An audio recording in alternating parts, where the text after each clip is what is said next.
Hello and welcome back to Shakesyear.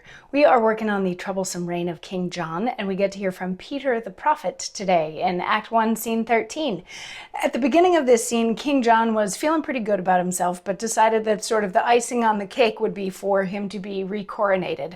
And after a little bit of pushback and then a little side conversation with the bastard about getting all the money back from the abbeys and all of that sort of thing, they did recoronate him. And he said once his recoronation was done, he was like, "Thank you, now I really believe that you all are loyal to me, so what is it that you would like?"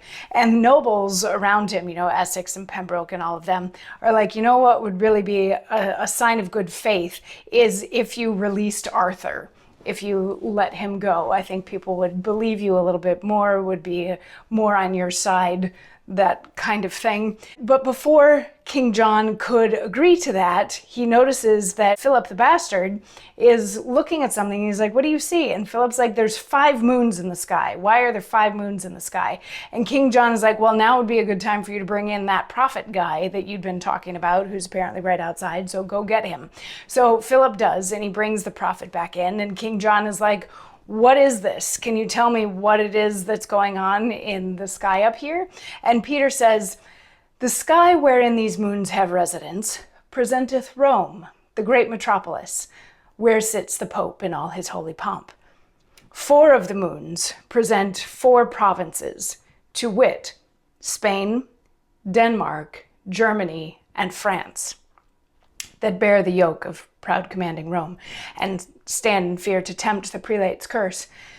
The smallest moon that whirls about the rest, impatient of the place he holds with them, doth figure forth this island, Albion, who gins to scorn the see and state of Rome, and seeks to shun the edicts of the Pope. This shows the heaven, and this, I do aver, is figured in these apparitions." So this is the prophet just giving us an idea of what these celestial bodies mean. He says the sky, the sky, the heavens, all of that is Rome. It is the church. It is the Pope, essentially. And 4 of these moons are Spain, Denmark, Germany, and France, that are still aligned with Rome and aligned with the Pope. Maybe they're a little bit afraid of him, whatever, but they are still aligned, and that's why they're there. But then the 5th moon, that's smaller and sort of whirling about by itself, is here. It is England, known as Albion at the time. He's like, it is England that is sort of flying in the face of Rome. So that's what's going on up there.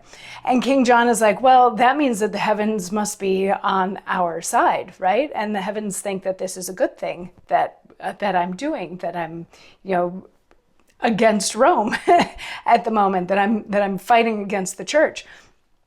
And the prophet is like, "I'm not telling you what any of it means in terms of like whether this is good or bad. It's just that's what those moons represent. Those moons are those countries. That's all I'm saying is what that is. But I do have another little bit of sort of secondhand knowledge, because I can sort of see the future. I can sort of, predict what's going to happen. And before Ascension Day, you are going to be deposed and robbed of your crown." Which, of course, King John doesn't like that very much, so he's going to have a monologue to share his thoughts on his own predicted future tomorrow. I will see you then. Mwah.